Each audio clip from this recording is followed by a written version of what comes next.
How to fix portrait mode not working on iPhone camera. So if you want to fix the portrait mode not working on iPhone camera, then what you need to do is first open up your settings on your iPhone. Once you're under the settings, you need to simply head over to the camera. Now once you're here, you have to simply make sure that your grid option is turned off. Now you have to go to your portrait mode and make sure that you've turned off your portrait zoom. Once you've done, you just need to simply close the window and open up your camera.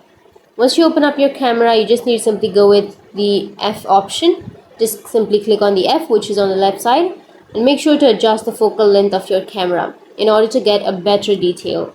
Or if you're still facing the problem, the portrait mode glitching error, you just have to close this window also and then open up your settings, scroll all the way to the general.